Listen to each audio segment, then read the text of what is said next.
Hi partakers, we're here again. It's the Your Take Show. Welcome to this week's episode of Your Take, where we break the silence on food matters. And just make sure we improve our qualities of life, right? So for the new people here, my name is Amanda. I'm very happy to be here with you and to take you through this show as well. Let's start with our first segment, the food throne. On the food throne today, we're going to have butunda. We're going to have passion fruits. Well, in my country, it's in the local languages, we normally call it butunda. But it also has other names. In French, they call it grenadille. I know that's not the right pronunciation, but you get what I'm trying to say. And then Portuguese call it maracuja. So yeah, it has very many different names.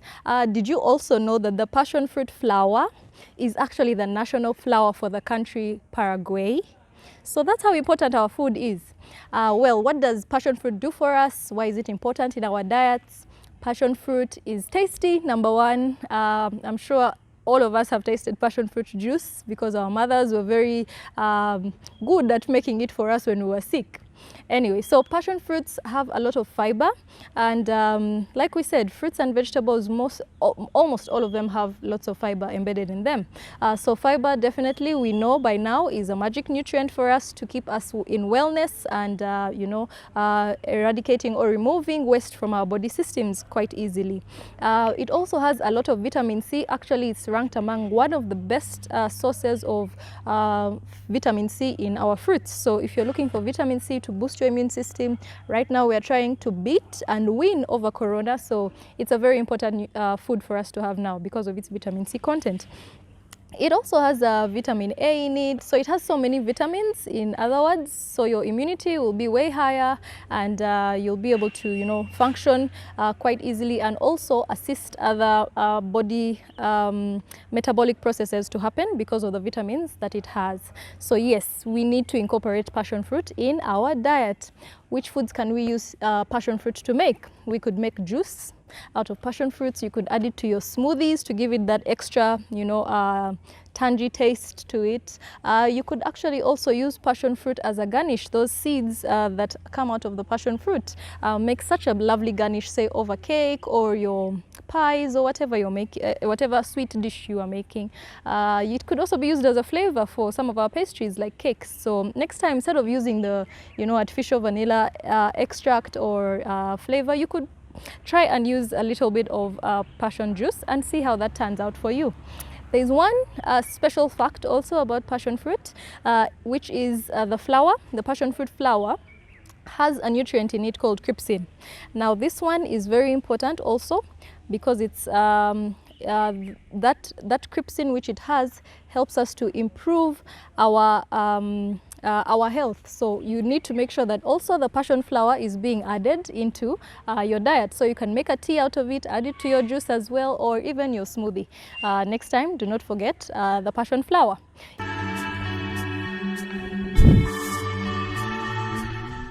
In our discussion room today, who starts us off? Hasha Rek starts us off, and she's asking, are there any face masks for the face that we could use? Well, we talked about the different types and examples we could use, but here are some of the lessons we can learn. Now, when you are applying face masks, most of us are impatient and we want to, clean it off almost as soon as we have put it on. So when you apply a face mask, say your avocado and honey on there, allow it time to sit and actually sink in, because we need those nutrients to sink in for you to benefit from it. So say 10 minutes, say 15 minutes, that would be okay. And then, wash it off with water. Yes, and then we have another lesson, which is also, let's try and alternate different face masks. As long as you find out that they actually are doing a good job for your skin, then alternate the different face masks that you have. So say today you've used avocado and honey, tomorrow, the next week you could use coconut milk and probably ghee, the other week use charcoal. So use different types so that you benefit the most out of the face masks. Remember, there are different nutrients in each one, flagship nutrients at least, in each one of these foods that we are using. So that is it, Hasharek. Let's head on to question 2. Question 2 comes in from Sean Karode. He's asking what's the best remedy for ulcers. So with food, With ulcers, sorry, we need to be taking our food seriously. You cannot be playing around with food. You cannot be playing around with meal times. You can't be playing around with food hygiene when you have ulcers, because your stomach is extremely sensitive. That means it needs to be kept constantly fed, but it also needs to be kept clean and protected as much as you can. Then also with ulcers, you know, you need to constantly be eating, like make it a continuous lifestyle. It shouldn't be only when you feel the ulcers come up, but it should be a continuous lifestyle that you actually eat foods that protect your digestive lining or your digestive system. So what foods are these that we are talking about? We have things like okra. Those that have a gel-like substance are very, very good for that. We have something called pectin that's found in most semi-ripe fruits. So those that are not extremely ripe have pectin, and they would be very important. That would be very important as well with protecting your stomach lining. So focus a lot on ensuring you have a protective food every single day. So it should be a lifestyle. The way you brush your teeth is the way you should have protective food for your tummy. Let's head on to question 3, coming in from Tsana. Okay, that was hard to pronounce. Tsana says he's asking if there are foods that could help us prevent rashes on our beards. We talked about that on the Facebook page, but here's the thing. When you get a rash, that is usually a symptom of an inflammation. So an inflammation is just a sign that something is wrong within your body system. Maybe something wrong was ingested, or something has injured a body part, and that's why you have that inflammation. Another form of inflammation could be, you know, the redness that sometimes we see, or some people get blisters, others get some really itchy feeling. All those are forms of inflammation. So rashes as well are another form or symptom of inflammation. Now, because it's an inflammation, you have to be eating foods that actually fight inflammation if you're going to help with the rashes on your beard. And that means you are eating things like ginger, like garlic. We talked about this on the Facebook page. So if you want to know more, head down there. That's it, Sana. Focus a lot on having anti-inflammatory foods, and then find out what's actually causing that inflammation. You might find it's the kind of razors you're using on your beard.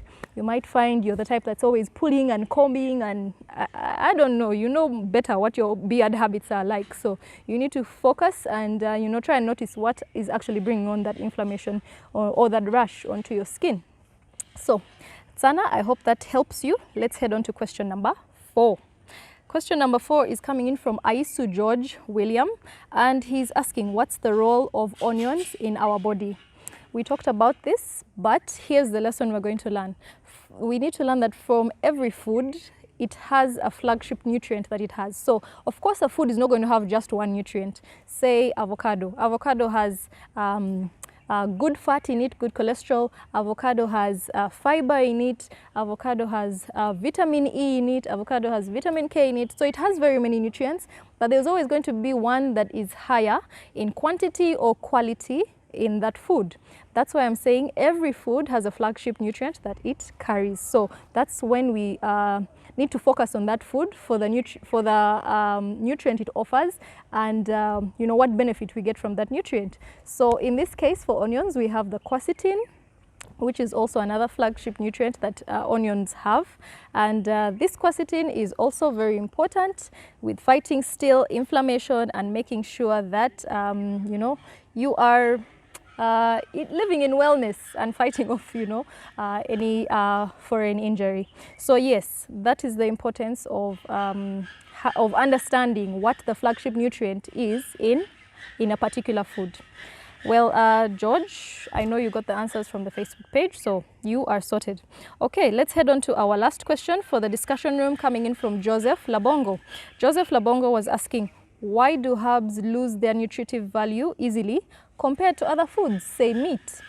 So, you know, with plants, first of all, they have thinner surface layers, or their surfaces are more exposed, so therefore they'll easily interact with air, or they'll easily be exposed, and that's one of the reasons why they lose their, say, smell quite easily, or they lose their flavor quite easily, and also some of their nutrients.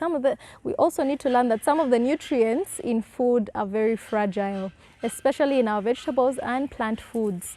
So we need to be taking care of those and, you know, make sure that we are retaining them as much as possible in the best ways that we are recommended to do. For example, for vegetables, because of the vitamin C that is very fragile and easily gets lost or oxidated into the air, you need to be able to, you know, when you're chopping them up, don't chop them in very tiny slices or in very tiny pieces. Chop them up as big as you can, as long as it's easy for the person that you're preparing the food for to eat.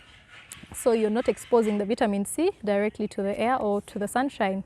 Yes, so some nutrients are more fragile than others, and therefore those nutrients need to be dealt with more precaution and care.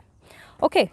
The discussion room is done, my people. Let's head on to the third segment. The third segment is the take of the week. The take of the week this week goes to Mercy Sharon Eyotaru. Congratulations, Mercy. And what was she saying? So there was a meme on the Facebook page that was put up where someone said, "I almost cooked rice today, thinking it's a Sunday." That's what the meme says. And for Mercy, this was her response. She says, "Surely during these times, rice is a luxury." Yeah, so that seemed interesting and funny because, you know, we have been, I think we've struggled a lot, and the win that we are getting is way worth it. I can see, you know, we are getting past Corona, hopefully very soon. Yeah, so because we've struggled, I mean, rice has even not been something that we can eat every day. For some of us, probably has been once a month because, you know, times are hard. Our wellness quote today comes in from a doctor, Dr. Mark Hyman. And Dr. Mark Hyman says, "Food is not just calories, it is information. It talks to your DNA and tells it what to do. The most powerful tool to change your health, environment, and entire world is your fork."